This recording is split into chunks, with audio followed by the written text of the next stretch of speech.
যত শীঘ্র সম্ভব এই সমস্ত স্মার্ট মিটার তুলে নিন। এই যে সিদ্ধান্ত, এটা বাতিল করুন। এবং যদি সরকারের হাতে যদি এই স্মার্ট মিটার এগুলো নিয়ন্ত্রণের, মনিটরিং এর যদি সেই সিস্টেম তৈরি না হয়, বেসরকারি কোম্পানির হাতে রেখে এই পরিকল্পনা কখন নিতে যাবেন না। এটা হলে পরে গোটা দেশের সাথে এই রাজ্যটাও ধ্বংস হবে। আর যদি তা না হয়, ওই সিজেপির আন্দোলনে ধর্মেন্দ্র প্রধান, যাকে নরেন্দ্র মোদী এবং অমিত শাহ রক্ষা করতে পারেননি, আর আপনি তো সেই জায়গাতে খড়কুটো। এই ত্রিপুরাজ্যের মানুষ ইতিমধ্যে রাস্তায় নেমেছেন। আপনাকে এই দপ্তর শুধু না, আপনাকেও এই রাজ্য ছাড়া করে ছাড়বেন। কাজেই সময় থাকতে তিনি যাতে সতর্ক হন। এবং ডক্টর মানিক সাহেবকে বলবো, গতকাল নাকি একটা মিটিং করেছেন, কিন্তু শুধু মিটিং করলে হবে না, তার প্রয়োজনীয় পদক্ষেপ এই স্মার্ট মিটার এটা ইমিডিয়েটলি উইথড্র করুন আর এই সিদ্ধান্ত বাতিল করুন। এই হলো আমাদের আবেদন থাকবে ব্যক্তিগতভাবে।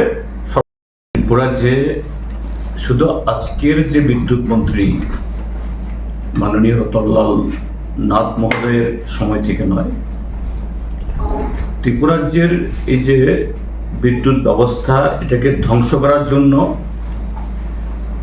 জিষ্ণু দেববর্মা যখন বিদ্যুৎ মন্ত্রী ছিলেন তখন থেকেই এই উদ্যোগ শুরু হয়েছিল। তখন থেকে আমরা বলে আসছি,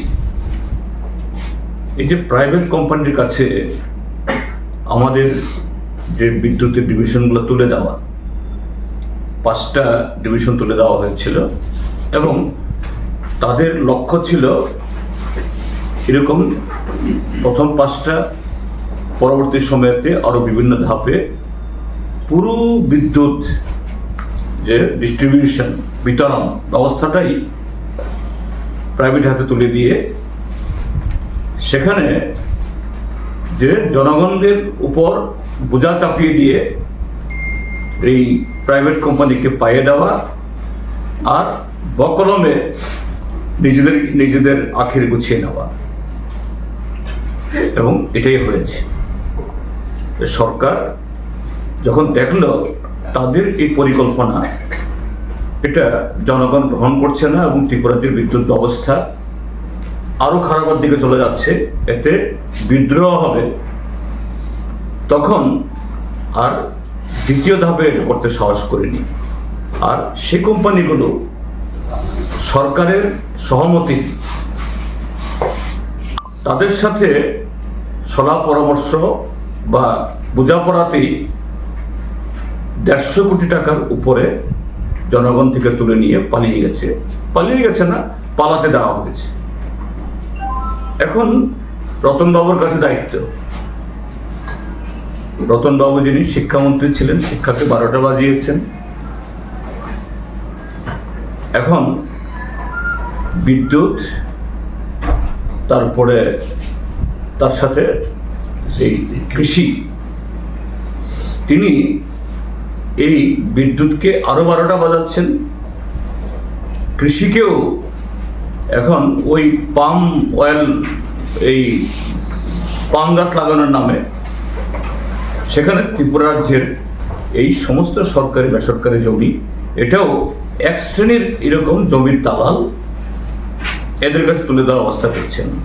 আর 2-4টা সর্বভারতীয় কর্মসূচি ঘোষণা করে প্রায় প্রতিদিন এটা গিমিক দেখাচ্ছেন, ওই ধান খেতে নেমে ধান রোয়া দেওয়া ইত্যাদি।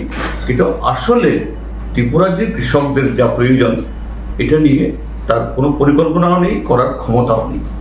এখন বিদ্যুৎ, এটা তো অনিবার্যভাবে হবে স্মার্ট মিটার।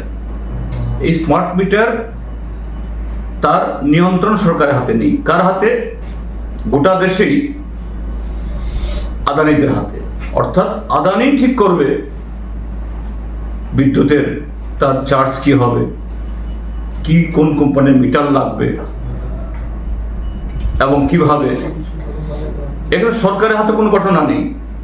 কাজে শুরুতেই এই ত্রিপুরাজ্যের মানুষ যে অভিজ্ঞতা অর্জন করছে, মাত্র অল্প কদিনের মধ্যেই এই স্মার্ট লাগানোর ইতে 3 লাখ 4 লাখ টাকার বিল, তারপরে এই যে স্মার্ট সিস্টেমে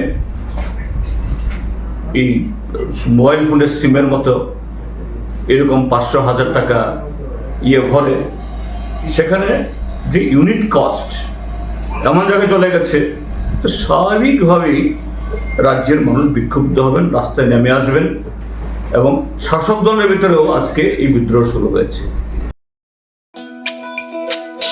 তুমি আছো রান্নাঘরে, তাই সুগন্ধে ভরে, যা খুশি তেমনই খাই তোমার জাদুর রান্নায়। থাকে শুধু লং তরাই, থাকে শুধু লং তরাই, কত কেজি রান্না হয় মনটাই করছো জয়, ভালোবেসে বলছি তাই রান্নায় তোমাকে চাই, চাই শুধু লং তরাই, চাই শুধু লং তরাই।